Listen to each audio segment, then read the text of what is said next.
RCN. Le son de la différence. Les masques tombent sur RCN, Sarah Leroy.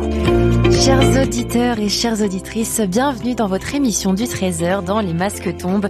Pour bien débuter la semaine, en ce premier lundi de mars, je reçois une jeune artiste de 18 ans qui s'appelle Mathilde. Pour retrouver l'interview, direction notre chaîne YouTube ou en podcast sur le site internet RCN pour retrouver l'univers musical de Mathilde. Retrouvez-la sur toutes les plateformes de streaming et sur les réseaux sociaux.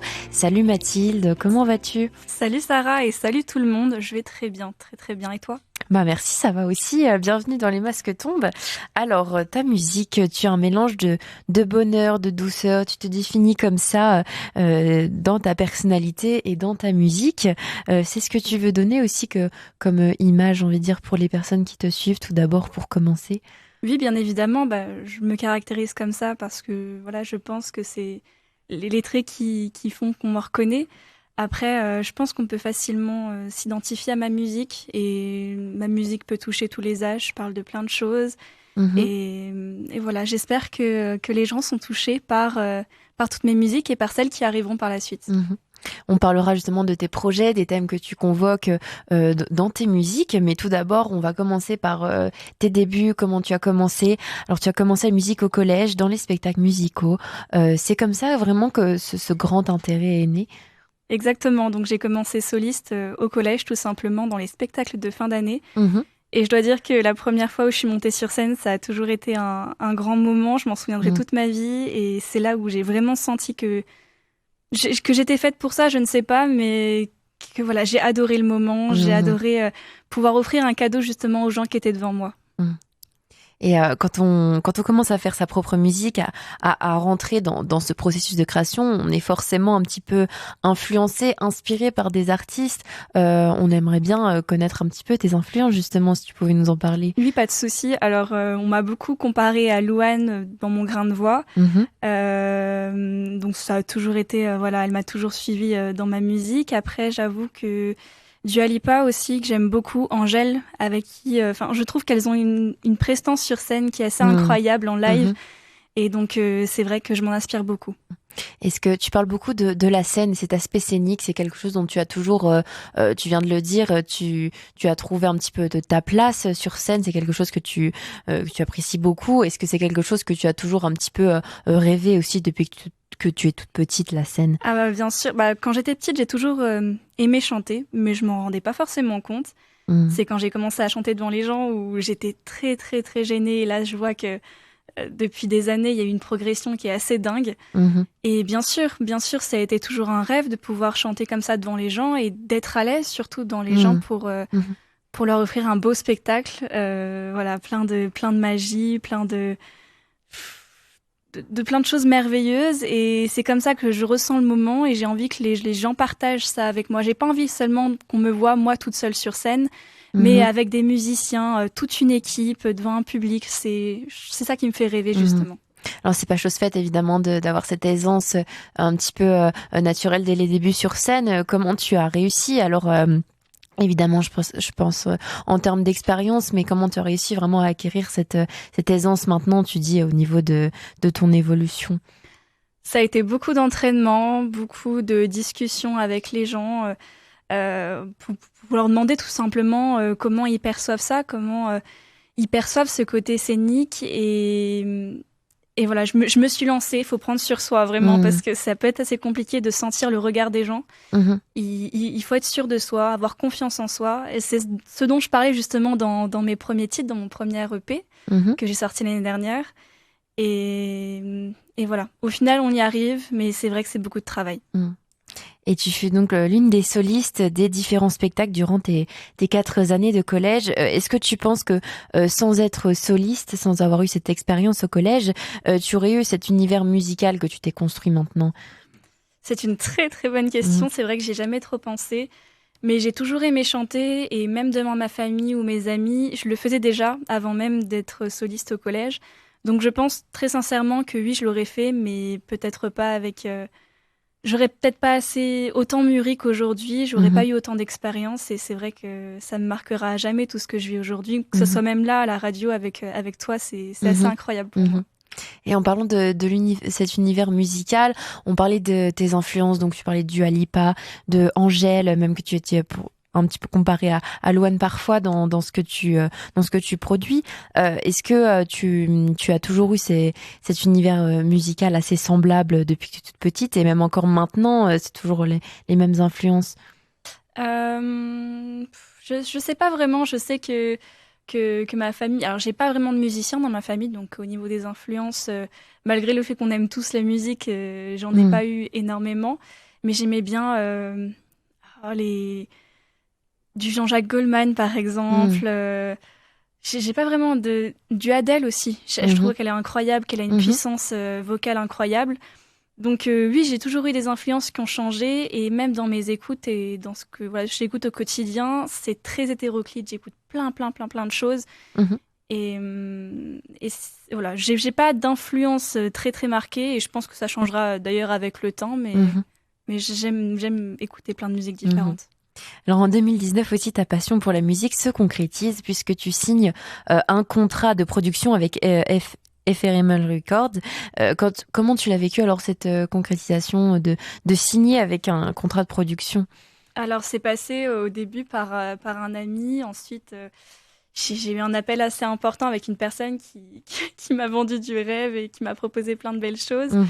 Alors au début, on réalise pas forcément parce qu'on se dit, bon, pour le moment, c'est qu'un appel, rien de concret. Et de fil en aiguille, tu rencontres les personnes, tu vois qu'une équipe commence à se former, tu signes un contrat, tu enregistres tes propres chansons, tu écris tes propres chansons, tu vas en studio tu rencontres tellement de gens que le début on va dire, ma carrière musicale s'est faite très vite. J'ai dû apprendre plein de choses, j'ai dû prendre en assurance très vite et ça s'est fait assez naturellement en fait. Mais c'est incroyable. Et en plus, c'est maintenant 2019, c'est quoi, 3 ans? J'ai pas vu le temps passer en 3 ans. Ça a été tellement vite. Et est-ce que tu as toujours voulu prendre cette direction dans tes créations musicales et justement de proposer ce contenu? Est-ce que c'est cette direction artistique que tu as toujours voulu un petit peu revendiquer au final? Oui, tout dès le début, en fait, je me suis dirigée naturellement vers cet univers et je pense que je vais le garder jusqu'à... En fait, je pense que ça changera en fonction aussi de ce que je vis dans ma vie au quotidien. Et je suis encore jeune, donc voilà, ça suivra avec ce que je vis, tout simplement. Au final, on est un petit peu en expérimentation tout le temps dans le changement. Et au niveau de tes instrus, on retrouve un petit peu vague électro, comme tu caractérises un petit peu. Une écriture aussi, on retrouve de l'amour, sont des thèmes récurrents qu'on retrouve dans ta musique. Cette douceur, ce côté mystérieux de l'amour, alors raconte-nous un petit peu les thèmes que l'on retrouve alors. Alors oui, pas de souci. Dans mon premier EP, on retrouvait plein de choses, la compassion, le fait d'avoir confiance en soi, le rapport à l'amour qui peut être assez compliqué. Le fait de rester positif, c'est quelque chose qui me tient à cœur aussi parce que j'ai sorti mon premier EP dans une situation où voilà, il y avait le confinement, c'était pas facile pour tout le monde. Et voilà, pour beaucoup de personnes, se retrouver chez soi, bloqué. Pour moi, l'aspect social ces derniers temps a été assez difficile. Donc voilà, rester positif, je trouve que c'est un beau message à faire passer. Et est-ce que au niveau tu dis aussi vouloir tester des expériences dans l'univers de la musique, voilà, tu le dis toi-même, tu aimerais encore tester d'autres choses. Est-ce que tu peux nous raconter aussi un petit peu les expériences que tu aimerais acquérir? Déjà, rien que quand je suis en studio, j'essaye toujours de m'intéresser beaucoup à ce que les professionnels font tout simplement, parce que pour beaucoup, c'est leur métier. Donc, je m'intéresse déjà beaucoup à ça. Ensuite, au niveau de la scène, je peux toujours m'améliorer. J'espère pouvoir justement, cette année, plus que l'année dernière, me performer sur scène. Ça serait vraiment cool. Et puis... voilà, tout simplement en découvrir plus, mais sur tous les milieux, sur tous les terrains. Et j'ai pas vraiment d'idée précise et je sais que ça viendra naturellement. Et au niveau de, est-ce que essayer des nouvelles techniques, aussi au niveau, je parlais de l'écriture de ta plume, alors est-ce qu'il y a il y a des thèmes qui t'intéressent aussi, qui pourraient te stimuler dans des prochaines productions? C'est une bonne question. Euh, Je pense que le terrain de l'amour, c'est un thème qui m'intéresse beaucoup parce que je trouve ça Mm. tellement complexe. Mhm. Mais j'ai pas vraiment d'idée pour... En fait, pour être honnête, comme j'ai déjà beaucoup de chansons de côté qui risquent de sortir prochainement, Mhm. il y a plein de choses que vous allez découvrir qui sont assez sympas. Toujours hétéroclite, comme j'ai dit tout à l'heure, hein, c'est plein de thèmes, de sonorités qui sont assez différentes, des mélodies qui peuvent plaire à tout le monde. Mais voilà, au niveau de ma plume, je pense que à chaque fois, ça s'est fait, mais vraiment naturellement, dans des milieux différents, en parlant avec des copines, par exemple. Je me suis dit, oh, tel thème, ça pourrait être très, très sympa. Et au final, T'inspires de ce qui t'entoure, finalement. c'est exactement ça. Puis Mhm. je pense que beaucoup d'artistes sont comme ça aussi. Oui. Tu peux très bien écrire de jour comme de nuit, ça m'est arrivé. Mhm. En pleine nuit, d'avoir une idée, tu sors un cahier, un crayon et tu griffonnes quelque chose. Donc c'est surtout sur l'instant, le moment où Ouais, t'accouches un petit peu tes idées. C'est exactement. ça. Alors on écoutera dans quelques instants ton titre Positif, mais d'abord, avant de l'écouter, est-ce que tu peux nous expliquer comment ce son il a été conçu alors? Alors, ce son a été conçu pendant que j'étais en vacances, je crois. Et c'est vrai qu'il est sorti, j'allais dire, au bon moment, parce que comme je l'ai dit tout à l'heure, c'était dans une période compliquée avec le Covid, avec le confinement. Donc, ça a fait beaucoup de bien aux gens, même à moi, en fait, de pouvoir la chanter en concert. Je sais pas, ça m'a fait du bien de pouvoir délivrer un message. Puis en plus, rester positif, ça peut paraître tout bête comme ça, mais c'est quelque chose que je pense tellement. J'essaye d'inciter les gens dans mon entourage à avoir plein de pensées positives, à ne pas baisser les bras, à toujours avancer, à tester de nouvelles choses. Et j'espère que ça peut en motiver certains. RCN, les masques tombent, Sarah Leroy. Et je suis aujourd'hui avec la jeune artiste Mathilde. Alors, allez écouter son dernier EP Sensation, dispo sur toutes les plateformes de streaming. Allez aussi la voir sur les réseaux sociaux. Alors justement, parlons-en de cette EP Sensation qui est sortie au mois d'avril de l'année dernière. On retrouve donc 8 titres que tu qualifies tous différents les uns que les autres. Alors justement, est-ce que tu peux nous expliquer cette différence que l'on retrouve entre ces différents titres? Oui, bien sûr, déjà un an, parce que bientôt un an. Oui. C'est passé vite, mais oui, c'est vrai que Sensation me tient à cœur déjà parce que c'est mon premier projet perso. Donc c'est assez révélateur, c'est mes débuts et j'ai voulu parler vraiment de choses qui me tenaient à cœur. La positivité, comme Positif le dit très bien, la compassion, la confiance, plein de valeurs qui me tiennent à cœur et que j'avais envie de partager. J'avais pas envie forcément de parler de choses trop tristes non plus. Voilà, je veux que les gens me découvrent à travers ce que j'estime être des valeurs importantes. Et je pense que beaucoup de personnes peuvent se retrouver dans mes paroles. Et donc voilà, j'espère que ça plaira à plus d'un. Et voilà, comme tu l'as très bien dit, vous pouvez retrouver ça sur toutes les plateformes d'écoute. Donc ce sont des titres qui s'inspirent de tes pensées, de ton quotidien. Est-ce que tu penses que tu parlais, ça peut toucher un plus grand nombre ou c'est quelque chose qui reste quand même assez personnel? Pour mon premier EP, je dirais que j'ai été personnelle parce que j'ai parlé de choses qui me tiennent à cœur, mais je pense que dans mes paroles, il y a des messages qui sont assez...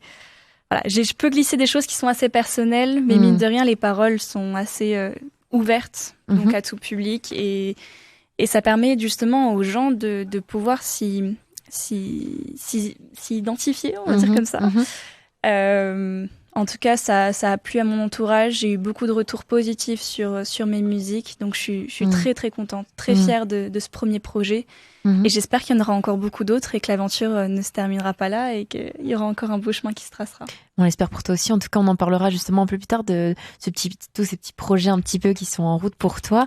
Au niveau de justement des personnes qui t'entourent, tu me disais hors antenne qu'il y a une équipe aussi au niveau de toute la technique instrumentale qui t'entoure. Alors explique-nous un petit peu comment tu avec ton équipe conçois tes sons. Alors déjà, donc, alors pour commencer, il y a 2 formes d'initiatives. Moi, j'ai un ingé son qui s'appelle Marin qui travaille avec moi. Il me propose des mélodies, des musiques, parce que moi, malheureusement, je joue d'aucun instrument de musique. Ça a toujours été un peu mon regret, mais je me suis jamais lancée. Donc, il me propose des mélodies, je choisis celles que je préfère et je vois si j'ai des paroles qui me viennent en tête directement sur cette musique. Sinon, ça peut être l'inverse, comme j'ai dit tout à l'heure. J'ai déjà des paroles de côté que j'ai envie d'appliquer. Je vois avec lui ce qu'on pourrait faire au niveau de la mélodie, ce que je pense sur le coup. Et ça se construit comme ça. Ensuite, j'ai toute une équipe de musiciens qui sont là donc pour l'élaboration de mes chansons, pour poser sur mes musiques, mais aussi pour les concerts. Donc un guitariste, un pianiste, un batteur, et j'ai enfin un autre ingé son qui va s'occuper donc de toute la partie studio quand j'enregistre, de mettre tout ça au clair, et il y a un mastering aussi à Paris.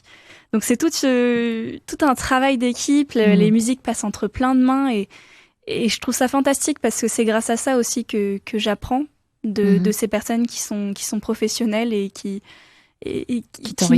m'enrichissent et qui m'aident énormément justement à m'améliorer sur ce terrain.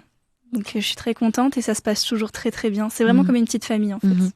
Et pour toutes les personnes qui, comme toi, au final, se sont lancées il y a pas si longtemps que ça dans le monde de la musique, mais qui justement aimeraient sortir des projets, vraiment se lancer dans le grand bain comme toi, tu leur dirais quoi alors ?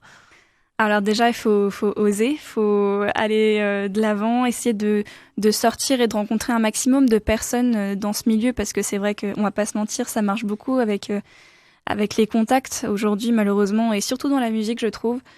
Donc voilà, essayer, se présenter, faire des concours, des festivals, essayer d'être prise un peu partout.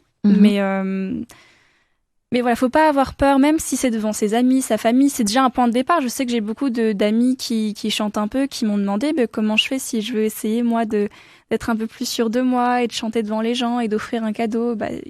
Il faut essayer, malheureusement. Même si c'est devant un comité assez restreint, devant sa famille, ses amis, c'est peut-être rien, hein, mais moi, je sais qu'au début, ça me faisait peur parce que c'était un peu... C'est se livrer soi, en fait, de chanter. C'est assez personnel, donc... ça peut paraître compliqué, mais à chaque fois que j'ai fait ça, que je me suis lancée, j'ai été tellement fière de moi et tellement contente d'avoir pu faire ça, même si c'était qu'un petit instant. Alors, depuis la sortie de ton premier EP l'année dernière, du coup au mois d'avril, voilà, 1 an est passé presque maintenant, depuis tes débuts aussi au collège, quand tu as commencé à apercevoir un petit peu ton grand intérêt musical. Comment tu perçois un petit peu cette évolution maintenant ? Elle est incroyable, cette évolution. J'en parlais déjà il y a quelques temps avec mes amis, mais la musique, donc ça m'a aidée sur le terrain musical, ce qui est évident, mais aussi sur l'aspect plus personnel. Enfin, dans mon caractère, j'ai pris beaucoup plus d'assurance à parler en public, à être à l'aise aussi. Ça peut être bête, mais avec son corps, par exemple, quand on est sur scène, on peut pas mettre ses mains dans les poches. La gestuelle, c'est super important. Le fait de parler distinctement, d'articuler, c'est tout un tas de trucs, mais le chant, comme je l'ai toujours dit, c'est très très sportif, hein. C'est comme du sport, ça engage tout ton corps. Donc c'est vrai que sur scène déjà c'est assez incroyable, j'ai énormément évolué. Mais voilà, dans mon caractère aussi, je sens que ça m'a fait grandir, et je sais que ça va continuer, et c'est pour ça que j'adore aussi la musique, c'est que ça m'apporte que du bon. Et même si demain il y a du mauvais, c'est pas grave, je sais qu'après je me relèverai et que ça m'apprendra et que j'apprendrai de mes erreurs. Les masques tombent sur RCN, Sarah Leroy. Et je suis toujours en compagnie de Mathilde. Retrouvez l'artiste sur toutes les plateformes de streaming avec son EP Sensation. Alors on vient d'écouter Regard Noir. Je vais te poser la même question que je t'ai posée lorsqu'on a écouté Positif, qui est un peu aux antipodes du coup. Est-ce que tu peux nous expliquer alors comment tu l'as construit alors ce son Regard Noir ?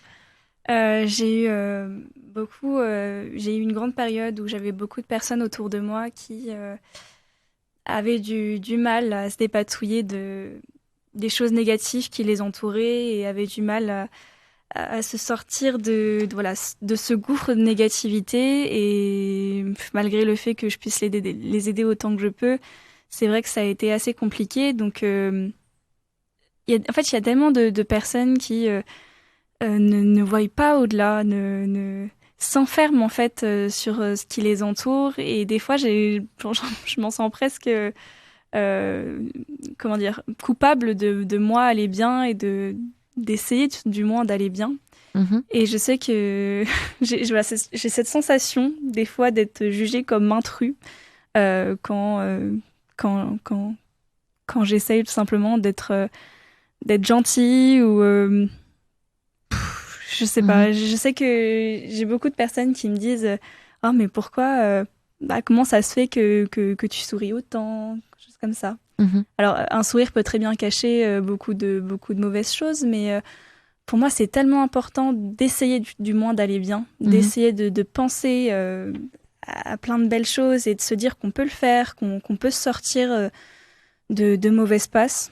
C'est compliqué, je le sais, hein, j'ai jamais dit que c'était facile, mais si tout le monde essayait et prenait l'initiative d'aller mieux, ça serait tellement plus simple. Malheureusement, je sais que ça dépend de la nature du problème, mais moi j'encouragerais toujours les gens à se dépasser et à essayer d'être la meilleure version d'eux-mêmes. En tout cas, c'est ce que je souhaite, hein, même au-delà. Je le souhaite pas que pour moi, hein, je le souhaite aussi pour les autres. Je veux vraiment que les gens donnent tout dans la vie. On n'en a qu'une, donc vivez le plus possible.